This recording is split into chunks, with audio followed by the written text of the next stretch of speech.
Hey Abhishek, what's up? Hi Dev, how are Thanks you? for making the time. I think Yeah, I mean actually, it's a very very busy day, and yeah, Anna should be thanking us instead of me thanking you because Anna should be even thanking the two of I've us, really caught up.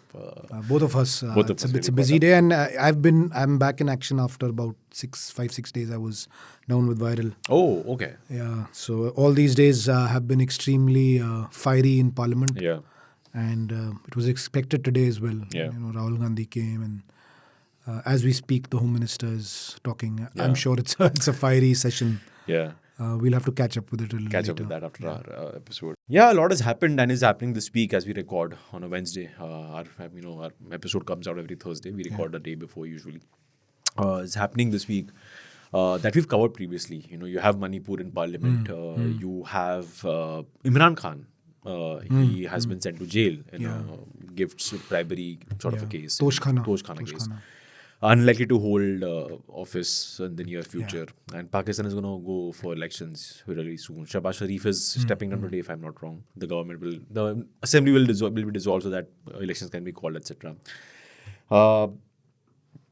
And 370, Supreme Court is continuing its daily hearings. Last week it started. Last week it started, yeah. And I don't know about on the TV side of things, but there's a lot of interest online at least. People are There is? interested. Yeah.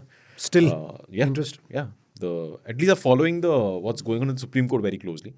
I think Kapil Sibbal took up most of last week arguing in the court. And There's a lot of interest amongst lawyers, in fact. Yeah. What's happening? The day it started, I got a few calls that you must listen to what Kapil Sibbal is arguing. I've heard I that got from some lawyer calls, friends. Yeah. so, yeah. You really must listen to him in this case, even if you don't agree with whatever he's arguing against or his ideology. But you should. So I think I'll catch up. What I've heard off record from people is that either he or the others are obviously not very hopeful of the decision being reversed in court. But such is the passion that they are still arguing Yeah. with all gusto and putting the point across, making some brilliant academic arguments. Yeah, that's exactly legally. what I've heard. Yeah. And which is good. Yeah. Somebody else might stand up and argue and say that it's just a waste of court's time. Well, I don't think so. Yeah. And the fact that there's so much enthusiasm amongst a lot of lawyers and many of them young lawyers, it certainly shows that it has a big bearing on the legal fraternity at least. Yeah, definitely. And I'm guessing what's also hype up the excitement this time is that the hearing is happening virtually for people to see. I think this is a big revolution. Really, and I enjoy, by the way, there are days So much in the fun newsroom I just because watch the we've hearings. all seen parliament proceedings. Exactly. Which the thing about parliament proceedings is they can be extremely worth watching, hearing some great arguments. They can be exciting at times, and then there'll be times that they can be really ugly. Yeah. But it's all shown to the world for years. But for some reason, there was this cocoon around the legal proceedings of how courts function. Yeah. And having covered courts as well, yes, I mean, they are not as exciting as Parliament because it's one track. Yes. You will not see unruly scenes, Yeah, you people won't see a jumping in the debate per well. se. No, you will see a debate. Okay. Of course, you will see a debate. But you will not see anger. And Okay. you will That's what I not see meant any by unruly Yeah. stuff happening. So it can be boring in that context if you compare it with Parliament proceedings. But if somebody understands and wants to understand legal nuances, then it can be extremely enlightening. And sometimes, I just love the language Yes. of the courts. Yeah. And how everything is in first person. If you look at the court proceedings, the lawyers refer Yes, to themselves as I. So, as if they Like are even the if ones. they are representing an accused in a murder case, Yes, for example, yes, they'll yes, say, yeah. I did not commit the murder, my lord, yeah, and stuff like that. Yeah. Somebody who doesn't understand court language can find it a little awkward. Early days of my career, when I happened to be in the Delhi High Court for one of the Jessica Lal arguments, I remember I got a little confused. Why is the lawyer speaking in first person? Then I realized, okay, this That's is the how it norm. works. Yeah, I totally get it. I mean, I also enjoy watching the Supreme Court live streams whenever they happen. So far, I think they are happening only in constitution bench cases when you have all the five judges, including the CGI usually. But It I can be hope, more than 5 also. yeah, more than five. It Yeah, can be more than 5 also. but I hope it gets expanded to soon or to Yeah, many I more. mean, it'll be exciting if all trials at some point of time, all trials are there on TV or live streaming as it is to be seen. Yeah. I'm guessing, yeah, the video adds a different touch to everything. And I guess that's one of the reasons we went video. It's been several episodes now since we started doing video along with the audio that we began with when we began in our defense. So that's that. So this week, let's talk about what the Supreme Court is hearing right now, Article 370, because this week, today is August 9th. So we've just crossed another anniversary of the abrogation of Article 370 and 35A along with it. First thoughts, a very common question that, anybody would ask, but as somebody who's covered Kashmir closely in his professional career, what's changed? Difficult to answer. The government says that all the parameters of violence / terrorism Are down. have come down. My question is, what does that have to do with 370 being there? Not That's, being there? So if it's down, it's good. I think a better explanation would be, and for some reason the government is talking less about it and more about 370. Maybe there's some political gains out of it, is that it's a UT now, a union territory. And I think if there are improvements which the government wants to showcase, the focus should be more on the fact that it's a UT. Better control of the center, of the Union Home Ministry. The Home Minister being a hard taskmaster, as has been his image. For some reason, that narrative is missing. I don't know why. Maybe tomorrow elections will have to take place. That's why.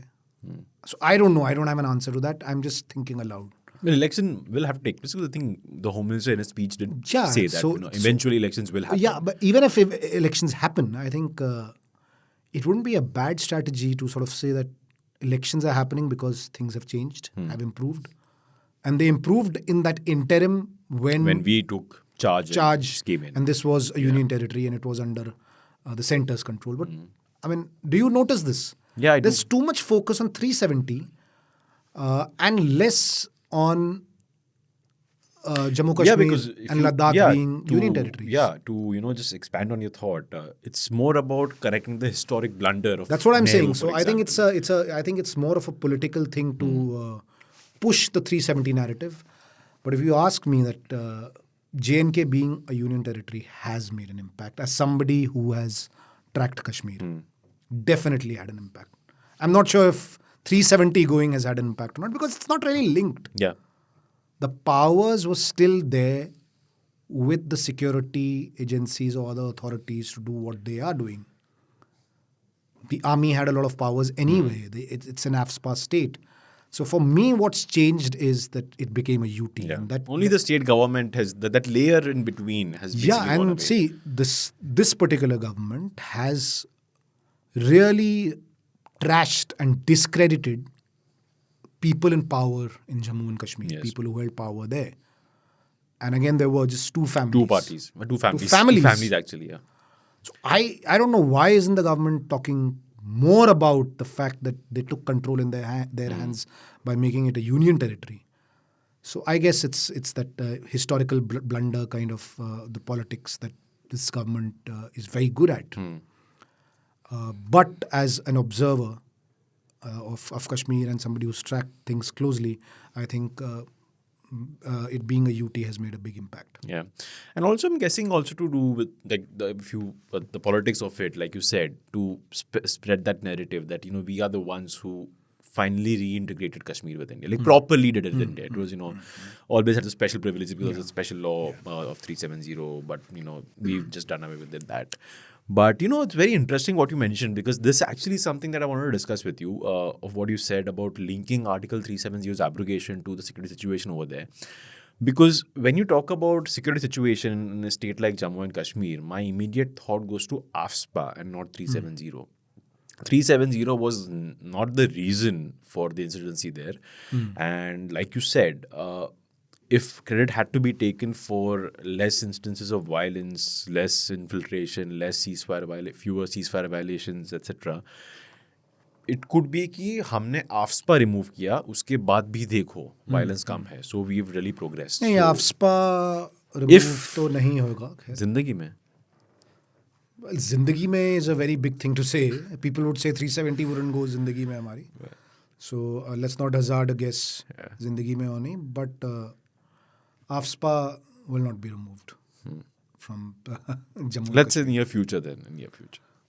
Yeah, I mean, what is near future is again very subjective, but AFSPA will not go.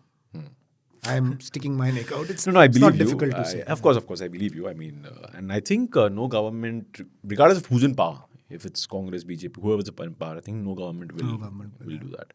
On a tangent, like we always do during these discussions, when it comes to AFSPA, to me, it's always seemed that imposing AFSPA or removing it from certain regions, like it has happened in certain districts of the Northeast, is usually a political decision.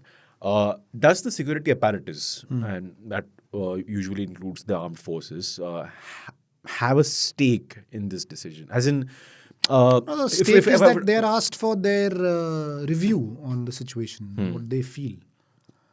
And when you read what they feel, then it becomes difficult to take So what I was going to ask was, to put it bluntly, would the army ever say in any situation ki we are okay with AFSPA being removed? Not as of now. It's highly unlikely that the army would be happy for AFSPA to be completely done away with in Jammu and Kashmir.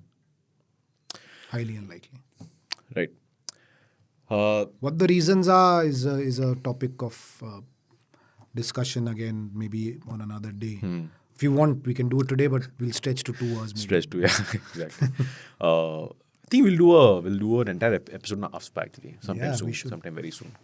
It's one topic that we've actually missed out on when it comes. We've touched upon it, but I think the act as a whole deserves its own. Did we talk about AFSPA when the Nagaland killings happened? We talked only in the reference that the people involved will escape punishment. But we did go into details. We did not a lot of details actually. Yeah. So what you mentioned about Jammu and Kashmir being a UT center, having a more direct role there now as compared to before.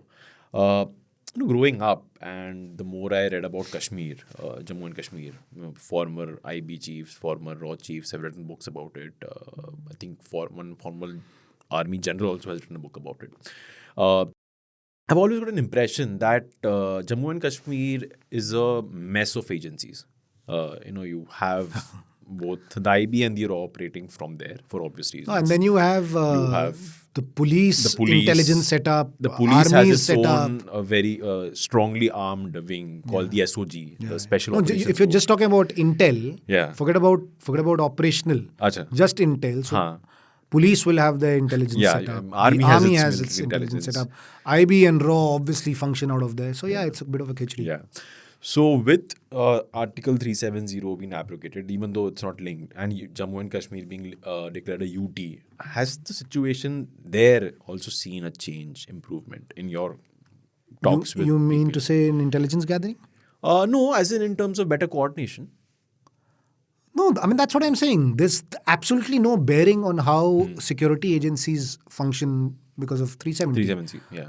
This is my understanding. What has changed is the fact that that's a UT.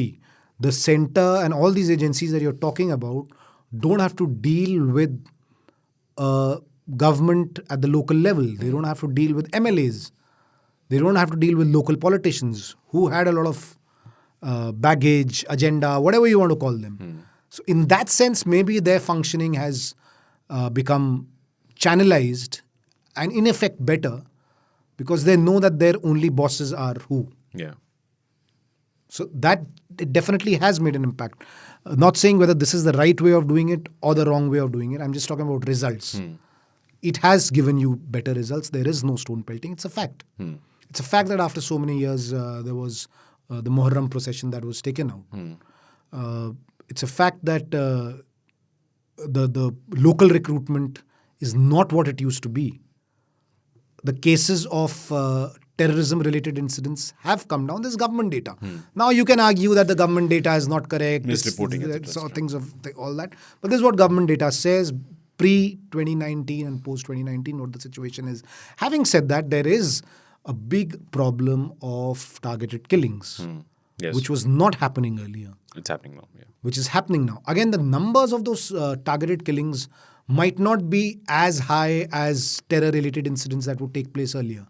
But one targeted killing has an impact of maybe 10 terror-related incidents. Yes. That's the ratio, because when you kill somebody who's from outside or who's a pandit, then you are creating a scare, a horror, a narrative that anybody who doesn't, that we'll decide who belongs to Kashmir. And if terror organizations are able to time and again send this message, that's very scary. See, the thing about 370 is that I don't think anybody has actually got it. Nobody has actually got it, what the real intention was, what has happened. And I put out a tweet, I put out a thread in 2019, and thereafter I wrote a piece also. It went viral, by the way, on our website. And that thread also had a lot of takers, where I just explained that Kashmir is not burning and neither is it normal. Because in 2019, since we are discussing the 4th anniversary, 2019, things were such just after the decision was made that there was one very strong voice saying, Kashmir to jal jayega. And another saying, everything is normal. The point was, as a reporter, what irritated me that neither of it is the truth. Yeah. And not only was it not the truth, it was propaganda of another style. So I said that since I have spent time on the ground, why not just put out things that are there, that people are confused? While they are happy about something, they are unhappy about something. And yes, they were extremely happy about one thing. Local Kashmiris, they blamed local politicians. They blamed the two families. Yes. There was not a single, forget about politicians or people who have political alliances. Anybody else, a common Kashmiri that I have spoken to in the last 4 years on various visits, most specifically straight after the decision to do away with 370 was made, they had a lot of angst against the Muftis and the Abdullahs. Yeah. I've gotten that sense as well, yeah. There was another level of angst. And they were saying that if nothing else, they will be taught a lesson. I have quotes like these. I have some people on camera, not all. Another thing that I mentioned in my piece and in that Twitter thread, I don't know if there's a way of showing that Twitter thread in our podcast. Maybe we can put a link or something. And also of that article. Yes. That just because people are not talking to you on camera doesn't mean they are not letting out their feelings. Many people were saying, we don't want to speak on camera. So that is the situation of Kashmir. Was the situation of people that... See, it's a different scenario altogether. There might be some problem in some part of the world, some part of the country. People will talk to you on camera. But in Kashmir, they are scared. I went to downtown, which is supposedly at that point of time still a Hurriyat bastion. And I managed to speak to people there. And the locals were telling me, drivers were telling me, नहीं वहाँ तो जा नहीं सकते. मैंने कहा क्या हो जाएगा? नहीं वहाँ तो बहुत हंगामा है. कोई हंगामा नहीं था. कोई हंगामा नहीं था. I'm just narrating a story of what I've seen. I'm not saying what is right. 370 को हटाया, बहुत बढ़िया किया, गलत किया.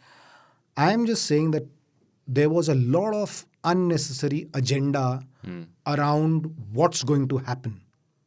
And a lot of rumor mongering was happening. and militancy will go up. But why will militancy go up? Somebody was saying everything is normal. No, everything was not normal. It was a lockdown. Yeah. I happened to be there on Eid. It was Bakrid. Imagine a festival like Bakrid under a lockdown. So it obviously was not normal. People were put under house arrest. Jails were full. They were sent to other states, UP, Haryana, God knows where. All these local stone pelters. So yeah, stone pelting has come down. Why has it come down? Because skies are not there in jail. So these are the facts that have come out of the last 4 years. But I think there's a lot of confusion still around whether it was good, whether it was bad, what was the real objective. Well, whatever it was, there were a lot of harsh decisions that the government had to take. Absolutely no doubt about it. And if it was that easy and that smooth, then they wouldn't have needed to put people behind bars. Yeah. So I think they realized that to ensure peace, you will have to take extremely harsh decisions. Including the two politicians you mentioned. I mean, both of them almost more than a year, I think. Yes. Omar Abdullah and Mufti. For more than a year, they were in house arrest. And Yes. And so many others. I remember doing a story that because there's less space in prisons, when there's a space crunch, the government was actually hiring big houses to put people under house arrest and put them behind bars and things like that, or to make sure that they are sort of caged, if one would want to use the term. Right. We'll talk a bit more about this, especially the next door neighbor, Pakistan, and the operational part of doing something like this, but after a quick break. You guys have qualms over that also. If India keep on winning bilaterals and lose major tournaments, there is an issue. What did you say? Why did you tell me off the record when we were having chai last afternoon? You said, I want India to lose the series against the West Indies. Exactly, so because, more experiments. Even I didn't say that I want India. The coach is, I wouldn't mind if India lose on the cost of experiments. The team management has indicated that they wouldn't have, been so they wouldn't have fretted a series loss against the West Indies. So you could have had that same attitude against Australia, New Zealand, and Sri Lanka earlier this year. We don't care. Let's lose. But no, when you're winning those series, so that if by chance you don't make it to the semifinals of the World Cup or no, but we beat Sri Lanka 3-0, we beat New Zealand 3-0. You lost to Australia anyway. You lost to Bangladesh. I mean, come on. What should the team do? Criticism from both ways. If you lose bilaterals, it's a problem. If you win bilaterals, it's a problem. You know what is the biggest problem? There would be no problems losing bilaterals if we can win the World Cup. That is the biggest problem. That is what he pointed out right now. So Abhishek, this what you were talking about, how it is a fact if you go by government numbers, and that's the only numbers we have, about, I think, militancy as well, ceasefire violations. And ceasefire violations are not happening. Are not happening at all. That's what the claim by both governments. Both governments, India and Pakistan. And stone pelting has gone down after 370. Local recruitment. Local recruitment, has gone down as well. So what you're saying is that the overall security situation in Kashmir, Jammu and Kashmir has improved, and the government has linked it to Article 370. But I also want to talk about what I felt is a undercurrent that nobody has really noticed or spoken about much. I want your thoughts on it. Coincidentally, during these years, Pakistan also has had so many of its own internal issues that I would think it's too caught up to be, fomenting trouble in India right now. First, doesn't have the money, has had to ask the IMF for a bailout, the terms of which were very, very strict, is seeing not record inflation, but very high levels of inflation. There's obviously the internal tussle between Imran Khan and the military, and, now with Shehbaz Sharif government stepping down, they've had a census and, So, my I point get your being, point. I think they're too caught up. I get coincidence. I get your point. I beg to differ a bit with you when it comes to Pakistan's operations vis-a-vis Kashmir. See, the terror machinery that is there in Pakistan to operate in Kashmir is no more a highly, capital intensive kind of an industry. What is that supposed to be? You don't have to spend much. Acha. It's already there, there are places, okay, ठीक है, यहाँ training होगी, यहाँ ये होगी. There is always support of the Pakistani army and things like that. See, how can you infiltrate without support of the state? And because that support is not there, because there's a sort of a clamp down, those infiltrations are less.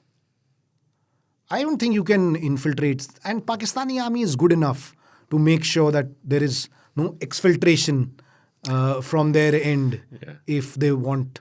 So, isn't it? Yeah. They're good enough to check that. So, it's a setup. It's a tried and tested, well-oiled machinery. How the terror networks function out of Pakistan-occupied Kashmir. So, I don't think a lot of that the internal dynamics of Pakistan really have a bearing on these operations close to the line of control. So then what's happened? Because I've always had this question then. Like you said, that the real intention of the abrogation of Article 370 may for now remain a mystery because, like you said, no one's really got it yet. See, 370 was always a mystery. Even before the big decision was made. Actually, I should have mentioned this upfront when we started, but it's okay. I was packed off to Srinagar on the 1st of August. Because I remember the 4 or 5 days before, there was a lot of social media chatter. So I was there. I was there on the 1st of August. I reached. I landed in Srinagar on 1st of August. Office decided that we need to have our guys from Delhi on ground, people who understand all of this. And our feedback was कि कुछ होने वाला है. I'll be very frank. I never said 370 हटने वाला है because nobody wanted to stick their necks out. So I was playing it safe. And not that I knew it. There were murmurs. There were murmurs that this could happen. And those murmurs and that chatter that you were picking up, speculation, gossip, you passed on to the office. But nobody could be sure that on this day this is going to happen. I reached there on first, I think second I interviewed the then Governor Satyapal Malik. On camera, on record, he says that nothing of this sort is going to happen. He lied. A very clear question was put to. I don't know whether he lied or he genuinely did not know. I don't know. I would find it a bit hard to believe that. I don't know, with the way this government was functioning. Although General Dhillon has told us on our podcast that he got to know of it a little while earlier. Because General Dhillon knew for months, I think. No, I don't remember the exact date, but he did give us a date. It was a breakfast. He said it was a breakfast meeting with Amit Shah. He was asked about his opinion on if something like this were to happen. So no, he said that he was told. And he's given some details in his book as well. So anyway, Satyapal Malik said that nothing of this sort is going to happen. So yeah, you are right. Either he's lied, and if he's lied, he did the right thing. Yeah, exactly. Or he did not know. Either of the two things. Of course, Satyapal Malik since then has become quite vocal about this government in a negative manner and has found another way of describing so many things. But he doesn't really talk too much about Kashmir, if you notice. Yeah. So anyway, he gave a very good interview actually, speaking candidly about so many things and spoke off the record as well. About the situation and things like that. But off the record again, he was very, very clear that nothing of this sort is going to happen. This is a decision that cannot be taken like this. But now it sounds like a joke because yes, the decision was taken like that only. So second evening I interviewed him. We had that interview running second, third, even fourth. On third, there was a lot of activity in Kashmir, and I sent reports of how tourists were being asked to leave. Police. I think there was an Amarnath Yatra going on that was suspended. It was suspended. Something on those lines. Either it was supposed to happen and it was called off, or it was suspended. Pilgrims were asked to go back. Something of the sort. Yatra, was it on or not? I'm not sure now. But just I remember very clearly the scenes in Srinagar, Pahalgam and all the tourist places. The hotel that we were staying in, I remember the police coming, local authorities coming, asking people to just leave. They were ensuring that people get taxis, Acha. modes of transport to reach the airport and just go. But okay with you media staying back. But There was no ban on us. Acha. Nobody told us also. In fact, there was that was post 5th. There was a lot of focus on reaching out to the media, to the press. And this hotel where most of us were staying turned into some sort of an unofficial government guest house or whatever you want to call it. There was some staff also staying there of the DC, and because there was so much of press there was also a lot of security then. I think they thought that this place could be sort of target, vulnerable.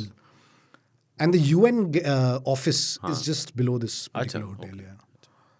So at odd hours, we would have officials actually come to the hotel and brief us on what has happened. Because there was a lot of rumor mongering. Phones weren't working. No internet. And there was a lot of speculation. फला जगह पे firing हो गई, वहाँ पे stone pelting हो गई, 5 guys have died. Which was not true. Actually, it was not true, because if it were true, it would have come out. You can't hide deaths. Of course. So there was a lot of engagement from the government side. Either you had people from the district coming or some cop, actually even senior officials, civil servants coming in and explaining, briefing you, press conferences happening. But 3rd, 4th August, there was a lot of activity. And then one sort of understood that something is coming your way which is extremely radical. And then we started to feel that, okay, this could be one of the possibilities. Yeah. But nobody could say it out loud till it's announced. But we knew that this is the biggest thing that this particular government has been talking about. So I think the writing was on the wall by the 4th afternoon, 4th August, that a decision such as this has been taken, because the kind of measures that were taken and the kind of force that was called in, it was not funny. I mean, in a place like Kashmir, which anyway is a garrison, you have 5 times more force coming in. And the thanas, I mean, there was no place in the police stations. There was so much of Central Armed Police Forces that had come in. I got a lot of flack also. I was trolled like anything. When I did a story saying that there is a trust deficit when it comes to the local police. Between the local police and the authorities. Right. I got a lot of flack. I remember this, And I mean, that's why we work in a great organization. I was completely backed. And Mr. Puri backed me. I remember he just said that if he has his facts right and if he has his sources right, fine. Why will not pull down the story? The story was on the website. Yes, I remember. Yeah. I remember. And it was a great feeling. You're working in tough circumstances. You do a story which can rile up tempers within the government, and then you're backed by your organization. Always feels good. And I was like, I have spoken to cops. Yeah. They themselves are saying that there's a problem. And the story was about Kashmir has special police officers where people are sort of, they're not regulars. Right. But they're taken to help the police and things like that. So they are armed in Kashmir. And their arms were taken away. Yes, I remember. So the government's contention was that this is not the first time their arms have been taken away. It has nothing to do with 370. So, and our argument was that they've been taken away in the past. And right now, again, they've been taken away because it has everything to do with 370. You might say what you want. Yeah. And in fact, in my opinion piece, I had mentioned this as well, that 15th of August, when the event took place, Independence Day event took place at the stadium in Srinagar, I heard Jammu and Kashmir cops calling us names, as in us journalists, accusing us of not showing the truth, etc., etc. So I have mentioned this in my pieces, that this was the kind of anger. These are young men in uniform at an official Independence Day event. Then I quoted a cop saying that it feels as if we were strangulated to death while in our sleep. But then I also questioned these people that what makes you feel so? And that's what I was saying, that I wrote these pieces, that Twitter thread, that when you say कि ये हो जाएगा, वो हो जाएगा, क्या हो जाएगा? What is it that will change in your lives after 370 is gone? Yeah. And what was this great benefit that you were getting out of it, 370? People didn't have an answer. Yeah. They did not have an answer. And I'm telling you, Dev, I'm not exaggerating. Nobody had an answer to this. I'll believe you, because if you think about it and if you see it, even after their release, Omar Abdullah, Farooq Abdullah, Mehbooba Mufti, their contention mostly has been give us our statehood back and not so much that bring back 370. The whole Gupkar Alliance statement, if you notice, they do mention 370. They say it was unfairly taken away. We will fight this in Supreme Court, which they are. Which they are, yeah. Which Kapil Sibal, like we discussed at the beginning of this episode, that's the case that's going on in the Supreme Court right now. But their focus, political focus, is largely to do with giving us our statehood back. I think that just like highlights what you said right now, that 370 ultimately does not really matter much for the person on the ground. Nobody has been able to explain to me what benefits they drew out of 370 and what have they been robbed. Some people, eloquent, who can speak well, again, not on camera, but said that it was just a matter of pride. हो सकता है. And this ego. Yeah. This ego that, see, I'll tell you what removal of 370 is done. As you rightly mentioned, that they're talking statehood now. It definitely has sort of crushed the separatist thought. That's quite true. Even the separatist movement, for that matter, was sort of fizzling out after the death of Gilani. Obviously, big jolt it has got. So why it's a big crushing defeat for the separatist movement? Because earlier you were talking about separate country or a separate land, hence the separatist movement. Now your mainstream parties are talking about statehood. Statehood, yeah. So when you talk about statehood, automatically you're talking about being part of India. So I think that way, in the longer run, it has dealt that deadly blow to separatism. But what impact it has on terrorism, militancy, is another story.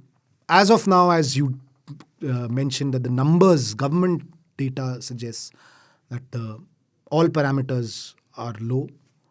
Whether that's linked to 370 or not, we don't know. But that's what it is. Yeah, and another thing which we should discuss a bit in detail is there was a lot of thrust from the government, and in fact I did travel to the forward locations to do stories, and frankly it was official sources in the government who said that you should go there and do stories while you're telling the 370 story. What do people living closer to the borders feel? And that's when I realized that, there's a lot of disconnect between the valley and the people living there. So if people in the valley are confused about 370, people living at the borders had nothing to do with it. Don't care. They don't care. भाई वहाँ से तो सामने से गोले आ रहे हैं.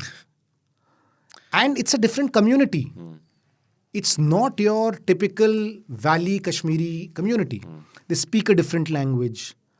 And that's why you have the government now reaching out to them, and Pahadis getting ST status and things like that.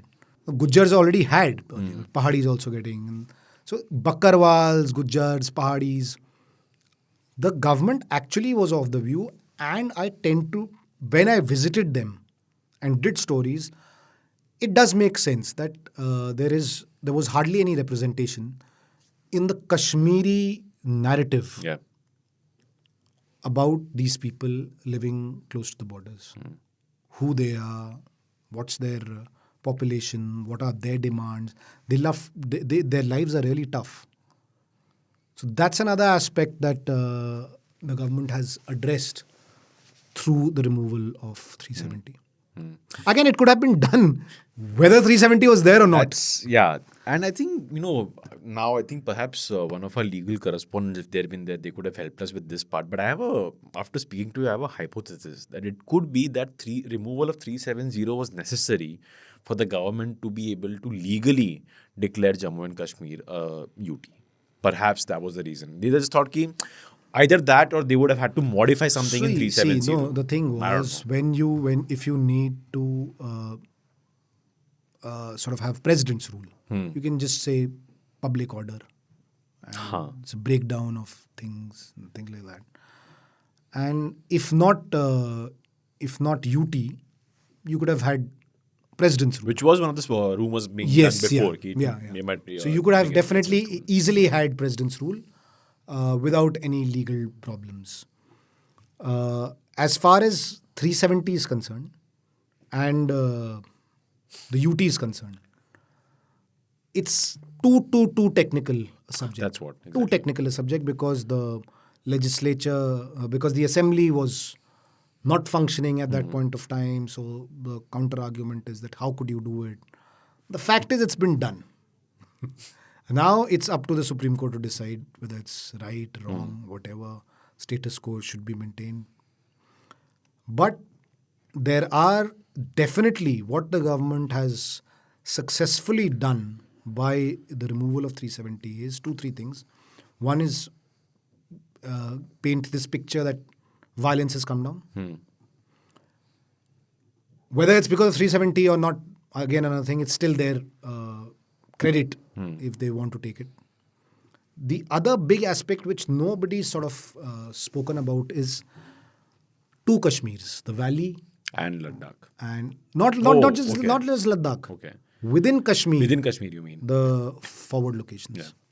But Ladakh also important because that's Ladakh, also one of course, part yeah. one talks about. And if people, listeners, viewers remember the viral speech of the MP. Of the MP, who basically said, all these years we've been neglected because of our association with Jammu and Kashmir. Well, it's a separate region, separate community. Like you said, like the forward areas, separate culture altogether, everything.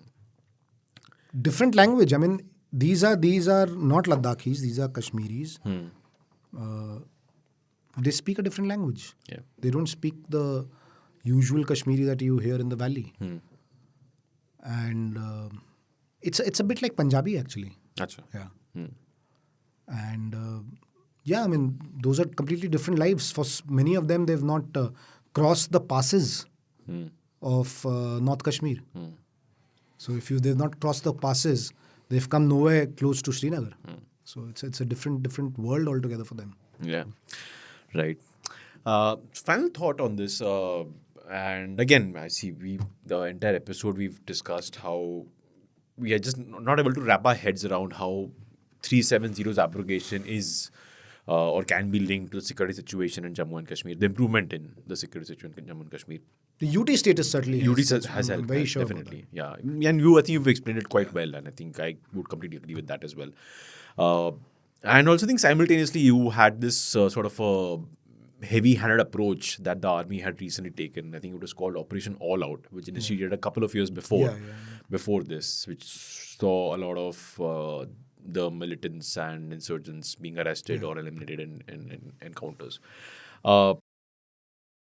And I think this coincidence of Pakistan, like I said, facing it. I'm not just talking about cross-border, but like the ceasefire violation, because that, by the way, remains a mystery to me of the reiteration of of the ceasefire agreement between India and Pakistan.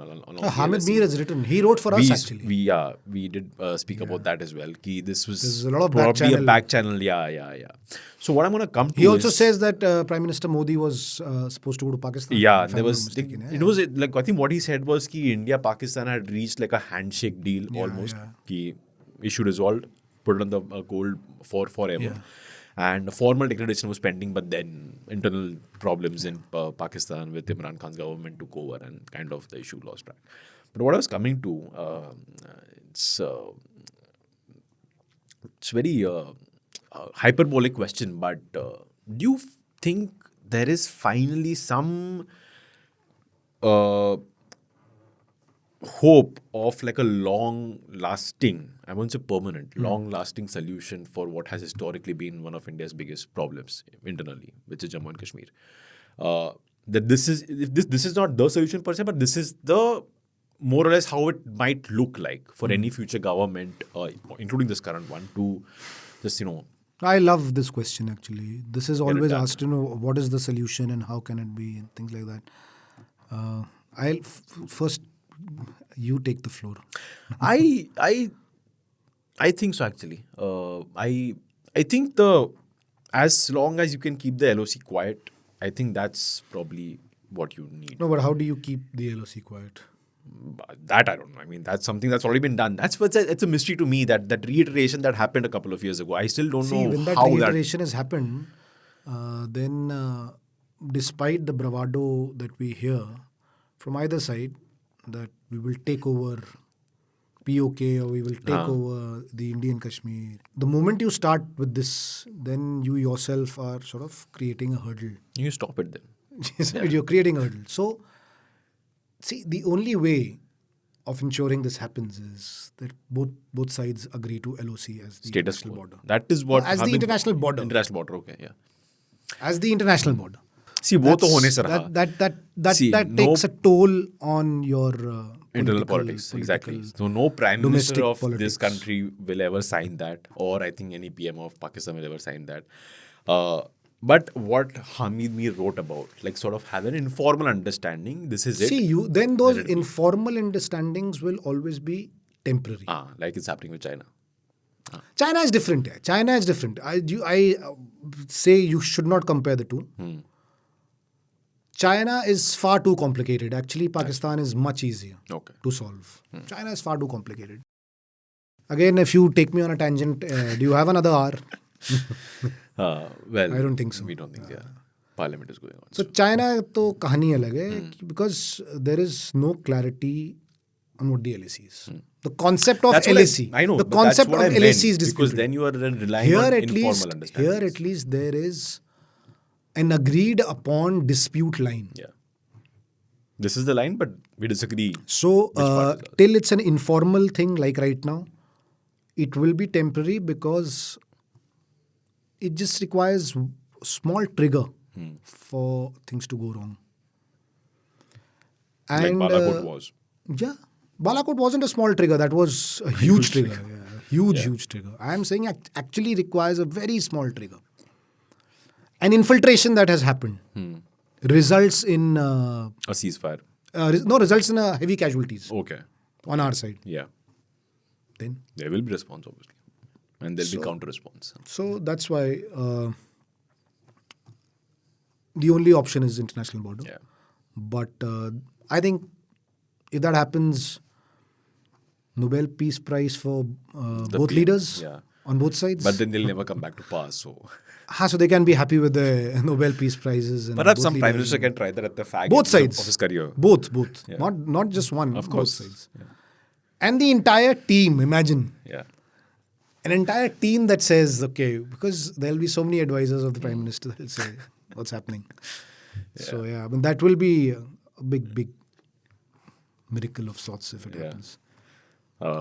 Let's ask our viewers and listeners what they think about this. Yeah. Because, I know this might invite some trolling, but what Abhishek mentioned makes the most logical sense. Like it's, there's no way See, Pakistan's you've had gonna- so many wars, you'll have another one. Exactly. And I hope people have realized that after the Russia-Ukraine war, that the era of big invasions is over. Especially to claim territory. Is over. Yeah. So let's not get into that. See, when you talk, the problem is that these days when you talk military, when you talk geopolitics, strategic advantages, and we are glad that our audience is actually not like that because that's what we wanted, isn't it? Yeah. Because we don't get that kind of trolling or we don't. hate mailing and things like that. So we wanted it to be that way. That ठीक है यार, 1 million views now, But the ones that are there should appreciate. Yeah. Isn't that? Yeah. That's what the idea is. And I think we're on the right track. So when you discuss these things, if it gets reduced to घर में घुस के मारेंगे, दिखा देंगे, वो करेंगे, वो करेंगे, there's no point exactly. And there's no point in this whole discussion then, फिर वही क्या करना है? था तो फिर. Yeah, because see, also the thing is, a lot of times people miss is the Pakistan occupied Kashmir has never been under independent India's rule. Exactly. That's a separate culture Yeah. altogether. आप ले भी लो. Think about integrating that culture No, into your system. To a lot of Indian Kashmiris who sometimes can get very emotional about the high-handedness of the Indian state, I've said this to them on their faces. They're friends, and that's what I like. I have this kind of equation with so many people in Kashmir. I mean, when I say friends, I don't mean friends who are journalists and things like that. I mean people who I have interacted with. Several times. Say drivers, staff at the hotel, people who you just get chatting with. These passionate debates, and I've often told them this thing that when they get worked up about Indian state's high-handedness, that what will happen if Pakistan were ruling you? At least Kashmiriyat alive hai. And they understand. Yeah. Sir, otherwise you would have become Punjabis. You wouldn't be speaking you wouldn't be speaking Kashmiri, you would be speaking Punjabi. You would not be having kava, you would be having something else. Not having gushtaba, but something else. So this entire Kashmiriyat is there despite Indian high-handedness, if you want to call it so. If you don't know it, so. The Pakistani rule would have made you into a Punjabi, which is what Yeah. the Pakistani Kashmir is. Yes. Culturally, they are Punjab. They speak Punjabi. And I think the good note to end this discussion on. And like I said, to our listeners and viewers, let us know what you think of what Abhishek said at the end. Do you think or do you agree that, establishing the LOC between India and Pakistan as the as the international border is the only solution for the problem that's been raging since our independence? You can let us know in the comments below, or you can drop a text. We now are taking the risk of getting trolled. Let's see. Yeah. Let's see. All right, I'd really like to see what people have to say. So, you can let us know in the comments below, or you can drop a text. You can WhatsApp us at 8588 And let's just give a rejoinder that we love our country. We love Kashmir. There's no problem. Is there a reason? Is there a reason for us to say that? It's called in our defense for a reason. I mean, don't really need to say that. So, do let us know. Like I said, you can WhatsApp us at 8588 966 996 or an email to us at pods@indiatoday.com. That's pods@indiatoday.com. As usual, a special thanks to our producer, Anna Priyadarshini. That's it for this week's Defense Dose. For more, tune in next week. Till then, stay safe and do not cross any boundaries with our passport. Bye-bye.